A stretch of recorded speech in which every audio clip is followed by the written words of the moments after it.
Welcome back to another episode. Ryan here with Chaos MMA, and today we have on Danny, the Colombian warrior Chavez. Danny, man, how you doing? Everything great, sir. Actually, I was just taking a nap. I put the alarm like around 8:30 to wake up and be able to be good for this interview. Yeah, yeah. Thanks for taking the time. Here we are, back at it again, and we last spoke back in March, and that was when you were kind of training, getting ready, not in fight camp, kind of preparing to get that call. And we talked about, so how far has camp been? How's camp been so far for you? Everything has been great. The most important thing, I'm healthy. I Good. think like as a fighter, that's the most important thing for us. Because this is a rough sport. It's a very rough sport. So we get banged up a lot during training, and we just trying to be as healthy as I can, so we could put in all the training that we actually looking forward to have. You know what I mean? And sometimes certain things happens to you, and then it limits your training for certain fights. And I'm not limited going into this fight. I'm very healthy, and I've been able to put in a lot of work. Actually, I wanted today to do some cardio. I was planning to go do some running and some stuff, but I trained so hard this morning. I really couldn't even do that. That's how hard I trained. Yeah, and I remember speaking about that in our last interview, like never really being like the 100% during a camp, because it may not be a major injury like we were saying, but it just may be something that's lingering all camp, nothing major. So how are you feeling 100% right now? Like the body's good, everything's well for this fight camp so far? Yeah, like I said, that's the most important thing, and Yeah. everything has been fine. I'll be able to put in any type of work I wanted to. I could wrestle, I could grapple, I could strike. And nothing has been limited for me. There's no limits for me right now. So it's mentally good for you. You know what I mean? Because when you do have something that is actually bothering you or stopping you from training, it could sometimes mess you up a little psychologically because you feel like, damn, this side of my game is a little off because of injuries or because it ain't about the pain. I could take pain. What it is that, like I said, it limits your training. So maybe that part of the game gets a little rusty. But everything has been great so far. Me and the coaches have been able to put a good game plan for this fight and not be able to be limited for it. So I'm right now. I'm excited. Yeah, it seems like training camp's going well. It seems like you're prepared, you're 100% and everything else. And speaking of fight and everything else, when did you get the call that about this fight? Because back in March, you still were waiting for that call. So when did you get the call about June 18th? Oh, I got the call like about, let me see, it was May. It was almost beginnings of May. So I know exactly it was 6 weeks, Yeah. but I was already getting ready in case I got the call. Okay. You know what I mean? So I was already by beginnings of April. I knew I was gonna get a call anytime soon. It took probably like almost like a few more weeks, but I knew I was gonna get a call. So I was already training around April. I train regardless. I'm always training. But you try not to like do so much. You try to train, but you're not trying to do so much because you don't want to peak too early. You know what I mean? So I was just training, pushing myself, but I have my days off and or I was, limiting certain things because I was like, I don't need to really go crazy. The last thing you want to do is get hurt and then you get a call. Yeah. So I'll say it was about 6 weeks, which is perfect for me. I don't like having such a big camp either. When you have like 12, 13 weeks before, sometimes you could start training so early, you peak too early, and then you leave the best of the gym. You don't take the best to the fight. Yeah. And when you're kind of like waiting for that call during this, like your camp without the fight, are you kind of just like improving on things? Like you're getting your striking better, you're getting your jujitsu better, you're getting your wrestling better. Is that kind of what you're doing when you don't have the phone call? Yeah, whenever you don't have a fight coming up, it lets you open up your game again. Like you start adding new tools, you start working on other things, you start actually like liking because you start liking certain things that you probably won't be able to do when you have a fight coming up because you start limiting those things. So you want to actually just sharpen up your best tools. You start sharpening up your strengths and you don't get to focus on certain things. Since I didn't know, since I haven't fought in a minute, I was able to work a lot on my ground. I was able to work a lot on a lot of things that I always work on. But when I have a fight coming up, I start focusing on the things that I do best, so I could take that to the fight. And when you're not fighting, you're able to work on those things without having the stress to think about fighting. You know what I mean? So right now, I was able to do a lot of things that I normally don't do, and And it's been a minute. I haven't fought since July of last year, so I had a lot of time not only to recover, but I had a lot of time to just have fun in the gym. Yeah, you're having fun in the gym. You get the phone call, Ricardo Ramos, June 18th. Now, do you know anything about Ricardo? Like before you got the call, did you ever see any of his fights previously? Did you know anything about him?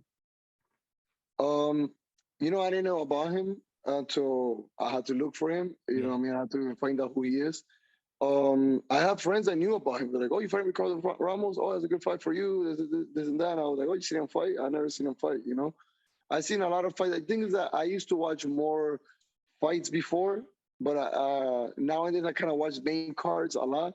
Yeah. I don't get to watch the prelims so much. Um, but what I seen from him is actually a little bit similar to me. You know, jiu-jitsu, striker. That's how I feel like. That's the way I fight. I may not have submissions in my record, but I'm a jiu-jitsu black belt. You know what I mean? Um, and I know that he likes to fight in the ground, and I know she likes to strike too. A little lanky guy, you know what I mean? A little taller than me and just a little longer than me, but we have a little similar styles. That's what I seen from him. I just feel like I'm the better athlete and the better fighter, regardless. And I feel like I'm the better wrestler too. Yeah. And because you guys, like you said, you have similar styles, that kind of help you because you know how to like deal with that style, you know what works and what doesn't. Is that kind of help you for this fight on June 18th, you feel like? Um, I would say, like I train to get ready for anybody. You know Yeah. what I mean? I get ready for any style. You could be short and stocky that likes to just box and wrestle. I'm ready for any style. I feel like, just being somebody a little similar to me. I never really fought somebody similar to me. I think this is probably the first time. Okay. I just feel like I'm the better athlete and I'll be the smarter fighter. I think sometimes as he gets into a fight, he gets into like an ugly fight. You know what I mean? I'm a little bit more technical when it comes down to late rounds. In the late rounds, he likes to make it a little ugly. I'm the kind of guy actually I like to keep it clean. So that'll be the difference. Yeah, it's certainly going to be a great fight. I certainly can't wait. And I'm sure you've been getting asked this in interviews and everything, but I got to ask you, Of course. fill in the blank. Danny Chavez wins by blank June 18th. How do you see yourself getting your hand raised? To be honest, my right hand. I feel like my right hand is gonna land on the chin and I'm gonna drop him. Okay. And to be honest, I just, I don't want to like sound cocky because I hate sounding cocky. I don't like sounding cocky. But I just believe in my right hand a lot. I believe in my right hand a lot, and I feel like I just need to touch that chin. As soon as I just need to touch that chin. I touch that button, lights out. You think he'll be able to take any of your shots from the right hand, or you think it's going to be like a time where you're extending, constantly hitting him with that right hand, or you just think that first hit he's not going to like it? I'm ready for him to take one or two, three Okay. or four, but eventually he will fall. That's what I'm ready for. Mhm. I don't like being ready for him to just fall one time. You know what I mean? Because I feel like it's a mindset. So I feel like if he gets up a couple of times, I don't want to think like, oh, I was not expecting this. No, I'm expecting to get up and fall again. Mm, can't wait. I can't wait. And I'm sure you're excited. Yeah, I can't wait. It makes me excited. And your last few fights, though, they haven't been with fans. They've been in the Apex and everything else. Now we got a June 18th fight night in Dallas. So how excited are you to be walking out with fans screaming and going crazy? It's in Austin. This one is in Austin, my bad. Austin. Yeah, Yeah, Austin, my bad. don't Austin, worry. yes. No, because the next one in Texas is in Dallas. Dallas, yes. That's July 30th. Yes. Okay, my boy's fighting Rafa. He's fighting in that one. Okay. Okay. I'm excited. I never fought with fans. I haven't fought with fans in a very long time. It's been literally 2 years, Yeah. almost 3 years. I haven't fought with fans ever since the COVID. I haven't fought. The last time I fought with fans was 2018. It's about to be 4 years. I haven't fought with fans, so I'm excited. My family's gonna go. A couple of friends are gonna go, and I just want to feel the energy. It's not gonna really do anything to me because I always say this: when I go into a fight, I'm zoned in. I don't care if you're screaming or not screaming. There could be noise or not noise. I just want to be in there, and I just want to know how it feels to walk in and hear thousands of people screaming. That's gonna be fun, man. And I know the walkout's gonna be longer. You know what I mean? It's not gonna be the same as the Apex. You walk, it's like 10 steps and you're already at the cage. I feel like this one's gonna be longer and it's gonna be exciting, man. And I'm not gonna be quarantined like I was in Vegas. It's gonna be exciting, man. I wanted to have this experience. Yeah, and you're about 2 weeks away from getting this experience again. And when you're walking out with fans, does them screaming at everything, like, does that get you even more hyped up? Like, Wow, I'm ready to get in there and put on a performance for them. Well, I used to always have a lot of crowd here in Miami because I used to always have, I'm from Miami and my peoples are here, and I used to sell a lot of tickets. I used to sell almost 150 to 200 tickets. So I'm used to having people scream for me.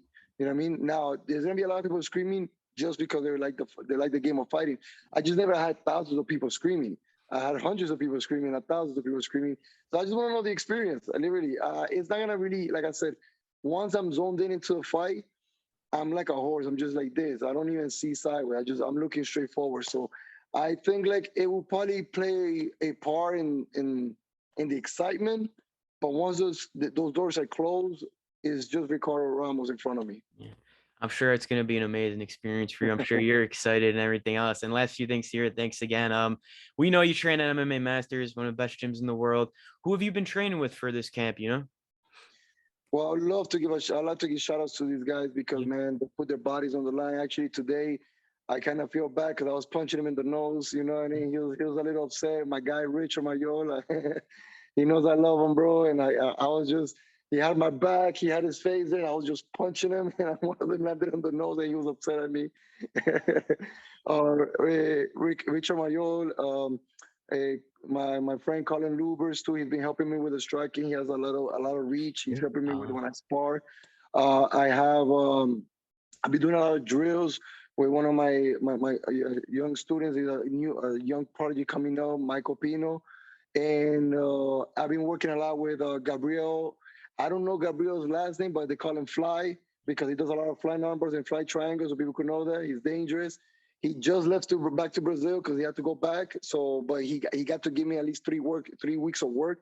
And man, his jiu-jitsu is nasty. When I was in the ground with him, he was just giving me that work, and it was just helping me a lot. So, of course, I have a lot more training with the other guys. You know what I mean? Yeah. But these guys are the ones that are really putting their bodies for me to get better. So I shout out to them, man. I shout out to them because, you know, I can't do it by myself. And I need these group of guys to put their bodies there for me to, get this work in, and it, like they get hit, man. They get and they gotta tone it down sometimes. You know what I mean? They could come and give me intensity, but they gotta take care of me at the same time. They gotta push me, but take care of me. And when I get ready for fights, man, I get a little crazy. I'm not gonna lie to you. I get a little emotional. I get a little crazy, and I start hitting a little harder. And I just get a little. I become a little mean, man. I'm not a mean person. And, you know, you could train with me any other time, and man, I'm just laughing and having a good time. But when I get ready for a fight, I could be a little bit of an asshole, man. I'll be honest, man. It is what it is, bro. It's just the game, it's just the fight game that brings that out of me, Yeah. I mean, it seems like you're training with a ton of great guys down there. I remember we interviewed Colin a couple of months ago. He's an upcoming fighter on the rise. His striking's really good. It Yeah. seems like he's helping you a lot. And I wanted to ask you, have you got to train at this camp at all with Colby Covington? You said helping your wrestling and everything else. Have you got any rounds in with him? No, I haven't. He helped me in my last fight a little bit. We did Okay. a couple of rounds, but in this fight coming up, we doing different things, and I guess because like we having such a different fight Yeah. is I don't I haven't been able to get work with him, and he's a big boy, man. He's a big boy. He's like 180 something pounds. I'm right now I'm 160 something. So I'm be working with the guys that are kind of like around my like I said I go with Colin, but it's only the striking. I Okay. don't wrestle with Colin. Colin's a big Yeah. boy. He's like 190 pounds muscle. So when it comes down to the grappling and everything else, I go with the guys that are kind of like my size, and kind of like we try to get people that's similar to Ricardo Ramos. And I don't think Kobe is anything. They're two different guys. Yeah. So I haven't had any work with him, and he's doing his own thing too. He has his own thing going on. So right now, I really haven't had gotten any work with him because it's just different fights. If I had like a different fight, most likely I probably would have gotten some work with him. But we just having different fights. Right. Yep. And you go out there June 18th, you get this win, you get your hand raised in front of all these fans. When do you think we see you back in there again? Are you looking to get back in there this summer, maybe fall? I know you don't want to think too far ahead, but like, are you trying to stay active before 2022 ends? Yeah, yeah. My goal is always to stay active. Yeah. I like to fight 3 to 4 fights a year. You know what I mean? But it always depends after each fight. Like, I yeah. always say that. I don't want to come and say, "Yo, I got this. I'm gonna be on August." No, I know I got this, and I'm gonna have this. But I want to make sure that I'm healthy. You know what I mean? Sometimes, you throw the wrong kick, it gets checked or something, and now you're limping for the next 6 weeks or the next 4 weeks. Sometimes your body just got too beat up in the fight, or if it always depends on the fight. So if everything goes right and I'm healthy after this fight, like I don't have to recover so much from it, of course I jump in right away. I don't have a problem. It's always about the week after the fight. How you feeling those days after the fight? Because even if you win in a first round knockout, you come out of the fight and sometimes you're like, oh man, I pulled my back. What happened? It's only been a minute in that fight, but I guess we had a little bit of exchange of wrestling or something, and then you have like a couple of knots on your back. You can't really walk well. So it always depends how I come out of this fight. I know I'm gonna come out victorious, but I just, like I said, I mean healthy wise. I want to know. I make those decisions right after I come out of the fight.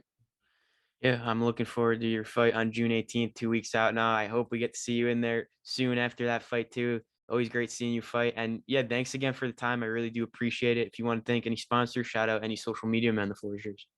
Hey man, thank you very much. I always gonna give shout outs to everybody that always give me interviews. So thank you very much for this.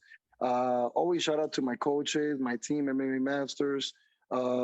Shout out to my manager, Antonio Santiago. He's always looked out for me. Ali Abdelaziz, and I joined Dominance MMA and be doing nothing. They're doing nothing but a great job to take care of me.